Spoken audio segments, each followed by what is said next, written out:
Group दे दिया था। अब उधर इंग्लैंड का प्रधानमंत्री पागल था, इरविनवा को गरिया गिरे चोटा कहीं का, तुमसे हम कहे थे बवाल नहीं होना चाहिए, कैसे बवाल कर दिया।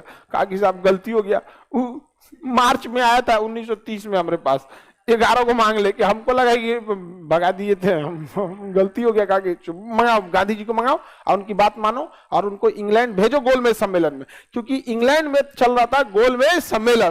पहला गोलमेज सम्मेलन हुआ था 1930, पहला हुआ था 1930 और 30 में इंग्लैंड के प्रधानमंत्री जो थे रैमजे मैकडोनाल्ड, गोलमेज बनाए थे, खूब बढ़िया राउंड टेबल, ऐसे टेबल था, राउंड टेबल। राउंड टेबल होता है बराबरी के लिए, समझ में आ गया कि सब लोग बराबर जगह पे, इसमें कोई मतलब सीनियर जूनियर का जगह नहीं होता है, जहां से बैठिएगा आपका स्पेशल है। इसमें पैसे मिलने में बड़ी खुशी मिलती है ना, और फोन पे शॉर्ट वीडियोस देखने में भी बड़ा मजा आता है। स्पेशल है, इसमें ये वाला यहाँ पे बढ़ जाता है। तो इन्होंने क्या बनाया था, राउंड टेबल समिट, गोलमेज सम्मेलन 1930। प्रथम गोलमेज सम्मेलन कब हुआ था, 1930। रैमजे मैकडोनाल्ड ने भव्य स्वागत का इंतजाम किया था, व्यवस्था किया था खाने पीने का, और पूरी इंग्लैंड में ढिढोरा पीटा था, देखो कैसे हम भारत की समस्या को 2 मिनट में सॉल्व करते हैं। अभी बुलाए हैं गांधी जी को, सब आएगा गांधी जी, कांग्रेस को भी बुलाए हैं, वहां गांधी और कांग्रेस के सिवा बड़ा कोई नेता ही नहीं है, हम 2 मिनट में निपटा देंगे।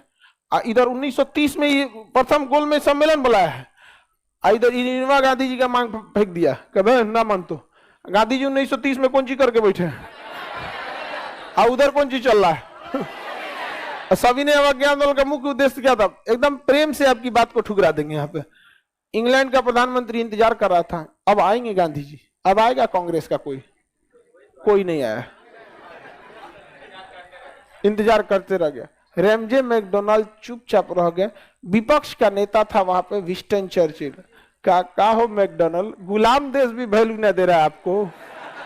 अब आप बताइए, मोदी जी अगर बुलाएं नेपाल के प्रधानमंत्री को, वो अबे ना करे, एयरपोर्टे पे टुकुर टुकुर देखते रह जाए, तो विपक्ष वाला कहेगा कि नहीं कहेगा, बहुत दिक्कत हो जाएगा यहाँ पे। बेचारा रैमजे मैकडोनाल्ड जो था वो बहुत शर्मिंदा हुआ, नेपाल के प्रधानमंत्री को वो अबे ना करे, एयरपोर्टे पे टुकुर टुकुर देखते रह जाए, तो विपक्ष वाला कहेगा कि नहीं कहेगा, बहुत दिक्कत हो जाएगा यहाँ पे। बेचारा रैमजे मैकडोनाल्ड जो था वो बहुत शर्मिंदा हुआ कि उसका बात कोई नहीं माना गया। फोन किया किसको, इरविनवा को, कि देख इरविन चोट्टा, 1931 में द्वितीय गोलमेज सम्मेलन कर रहे हैं, इसमें इरविन नहीं आया तो तोरा हम बिरयानी, इसमें अगर गांधी नहीं आए तो इरविन तोर बिरयानी बनेगा इरविन बिरयानी। अब इरविन बेचारा टेंशन में आ गया, क्योंकि इरविन के अगर गांधी द्वितीय गोलमेज में नहीं गए रहते ना, इरविन को पक्का मैकडोनाल्ड आके गिर आता, यहाँ पे दांते काट लेता, उसकी नौकरी चल जाती यहाँ पे। अच्छा, महात्मा गांधी को दिए थे कांग्रेस का कोई मत जाओ, कोई गया ही नहीं, उधर अंबेडकर साहब बस गए थे। कौन गए थे, अंबेडकर साहब, तेज बहादुर सब्रू भी थे, लेकिन बड़े नेता में कौन थे, अंबेडकर साहब, तो अकेले में क्या होगा। अब द्वितीय गोलमेज सम्मेलन आ गया 31 में। अब 1931 में, सितंबर 1931 में इसको रखा गया था, सितंबर 1931 में। कौन सा सम्मेलन, द्वितीय। अब इससे पहले ही इरविन जो था वो कहा कि गांधी जी देखिए ना, हम आपका मांग नहीं मांगे थे, इसमें गलती हो गया, हम एक काम करते हैं, आइए एक बार दोबारा विचार करते हैं, हमारा मती फिर गया था, हम आपकी बात ठुकरा दिए थे। तो गांधी और इरविन के बीच में दिल्ली में एक समझौता हुआ 5 मार्च 1931, 5 मार्च 1931। इसे कहा गया गांधी इरविन समझौता। ये बीपीएससी का क्वेश्चन है, 5 मार्च 1931। इसे हम दिल्ली पैक्ट कहते हैं, क्या कहते हैं, दिल्ली पैक्ट। इसी को हम कहते हैं गांधी इरविन समझौता, गांधी इरविन समझौता, गांधी इरविन समझौता। इस समझौते में गांधी जी अपर हैंड पे थे, क्योंकि गांधी जी को पता था। लेकिन हम ना आपको बता रहे हैं कि इरविन पर इतना दबाव था, अंग्रेज इतना बेवकूफ होगा क्या कि इरविन पर दबाव बता के किया होगा, नहीं करेगा आदमी। यहाँ पर, यहाँ आदमी नॉर्मल बिजनेस करता है, कभी कभी किसी को जमीन खरीदना होता है तो उसको चाहिए, लेकिन कहता है मन ना है अब यहाँ पर, बाद में लेंगे, ताकि उसका भाव गिर जाए। अभी ना हम आपको पूरा बात बता दे रहे हैं कि मैकडोनाल्ड का क्या क्या, क्योंकि बीती हुई घटना है, लेकिन जब चल रहा होगा तो आपको थोड़ी पता। अभी रूस के राष्ट्रपति पुतिन क्या चाहते हैं ये हम लोग को खुल के थोड़े बताने वाला है। समझ में आ रहा है कि नहीं आ रहा? तो गांधी इरविन समझौता हुआ। महात्मा गांधी ने शर्त रखा कि जितने भी कैदी हैं उन्हें क्या किया जाए, रिहा किया जाए। इरविनवा लिख दिया कि जितने भी राजनीतिक कैदी हैं उन्हें रिहा किया जाएगा। अब यहां वो खेल गया। इरविन ने कहा कि हम राजनीतिक कैदियों को रिहा कर देंगे, राजनीतिक कैदियों को रिहा कर देंगे, और आपको क्या करना पड़ेगा, सविनय अवज्ञा आंदोलन को कैंसिल करना पड़ेगा, फिलहाल के लिए कुछ देर के लिए सस्पेंड करना पड़ेगा, दोबारा बने मन हद चालू कर लीजिए, लेकिन आप चले जाइए द्वितीय गोलमेज सम्मेलन में। महात्मा गांधी रेडी हो गए कि द्वितीय गोलमेज सम्मेलन में हम जाएंगे। सविनय अवज्ञा आंदोलन को क्या कर दिया उन्होंने, स्थगित कर दिया। वहां पर लोग फिर कहें कि बहु फिर कर दिया। सहयोग आंदोलन को भी ऐसे ही किया, एक ऐसे ही कर दिया। आप क्या आदमी है यार ये। महात्मा गांधी के प्रति लोगों का विचार थोड़ा डगमगाने लगा, लेकिन कहें लोग कि कोई बात नहीं, महात्मा गांधी ने सस्पेंड किया तो क्या हो गया, कैदियों को तो रिहा कर देंगे। कैदी रिहा होने की जगह पे भगत सिंह को फांसी लगा दिया गया। पता नहीं था किसी को, जब फांसी लग गया तब पता आया कि भगत सिंह को तो फांसी लग गया। तब महात्मा गांधी कहे कि रे इरविनवा क्या किया है तुम कैसे फांसी दे दिया? तो कहा कि हमने तो बोला था कि राजनीतिक कैदियों को छोड़ देंगे, जितना धरना अनशन हेन तेन में बैठा था सबको छोड़ दिए। भगत सिंह जो थे ये तो आपराधिक में थे, क्या थे, आपराधिक में थे। अभी टेंशन नहीं लीजिएगा, भगत सिंह को जो गवाही दिया था ना, गवाही दिया था जो भगत सिंह के खिलाफ, उसको एगो बिहारी गोली मार दिया। अभी आगे पढ़ेंगे आप लोग को यहाँ पर, ठीक है। वही गवाही दिया था, क्योंकि भगत सिंह के खिलाफ कोई सबूत नहीं था, सांडस की हत्या का कोई सबूत नहीं था। वही खड़ा होगा, हम ही देखे थे, यही मारा था, यही भगत सिंह को फांसी दे दिया गया। समझ आ गया कि नहीं? खुद के खिलाफ आप गवाही नहीं दे सकते, तुम लोग अपने घरे का कानून पढ़ देता है। आप किसी को भी खुद के खिलाफ गवाही दिला के उसे सजा नहीं सुना सकते। समझ में आ रहा है कि नहीं आ रहा है? तो उसने कहा दिया यही मारे थे। तो बिहारी एगो देख लिया था कोर्ट में, कागी रुक तोरा बतई तो ओके बुलाया बिहार में, आओ लिट्टी चोखा खिला दो। बेतिया में, मोतिहारी है ना जगह, चंपारण, बेतिया में गन्ना के खेत में गोली मार दी। सुना है आके भगत सिंह के खिलाफ गवाही देता है आप। तो ऐसा ऐसा बहुत हुआ है। तो भगत सिंह को क्या लग गई, फांसी। हालांकि भगत सिंह को जब फांसी दिया गया तो जो जज थे उन जजों में एक आगा हैदर भी थे। क्या नाम था? आगा हैदर।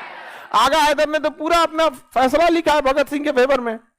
समझ में आया कि नहीं? लेकिन जजों को फांसी देना ही था। एक बात समझिए, 1931 में लगी थी फांसी किसको?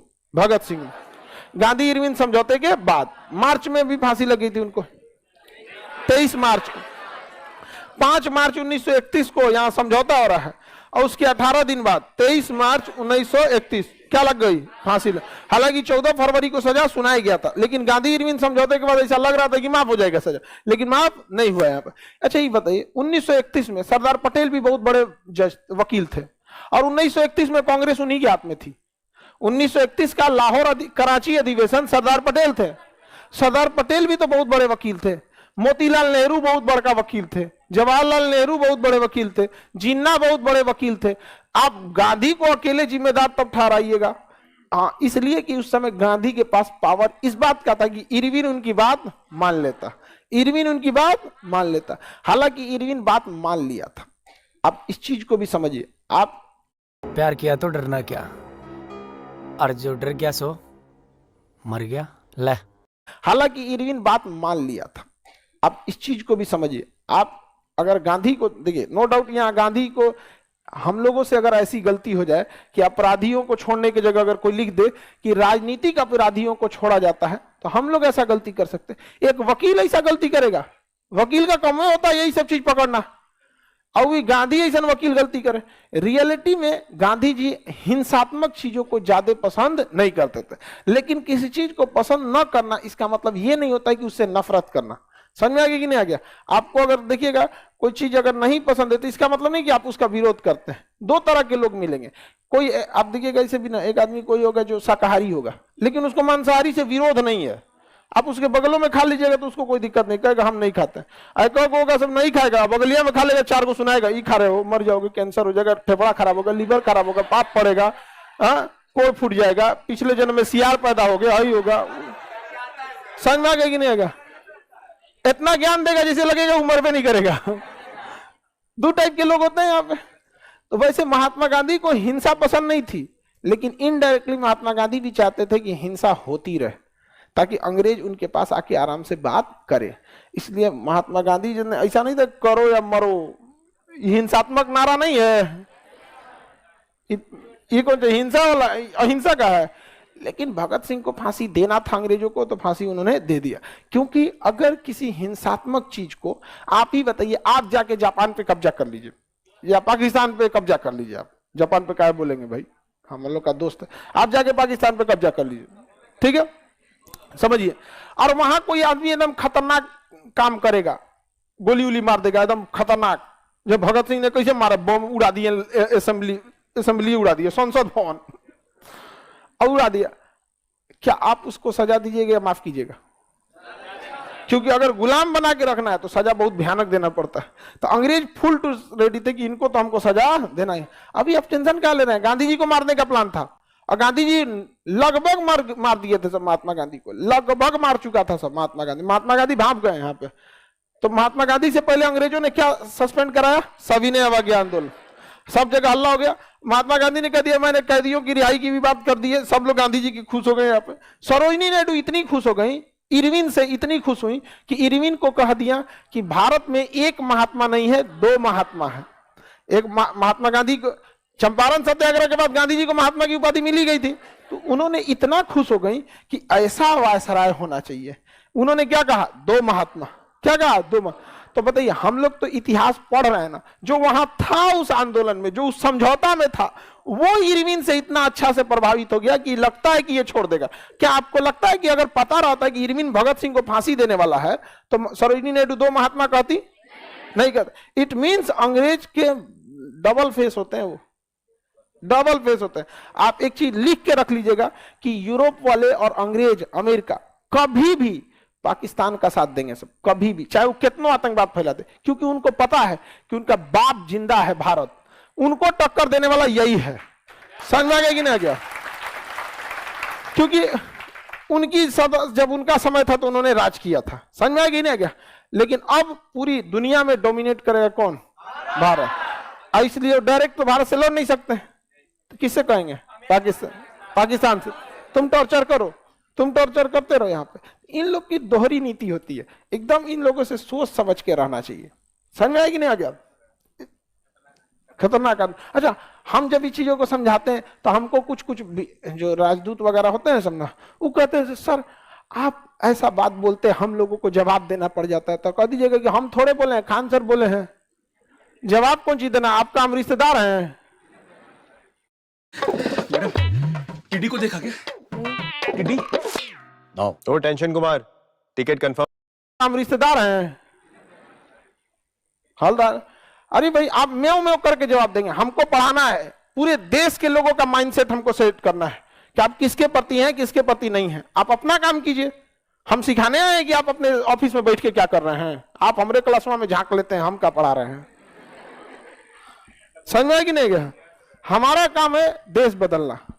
आपको एगो डिपार्टमेंट दिख रहा है, हमको पूरा देश दिख रहा है, अंतर होता है। किसी को आगे बढ़िए, किसी को कोई दिक्कत नहीं है?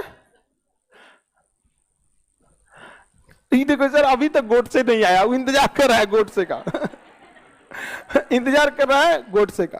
अभी आपको ना जब रियलिटी पढ़ेंगे ना तो आपको धर्म से थोड़ी सी दूरी बन जाएगी, ठीक है?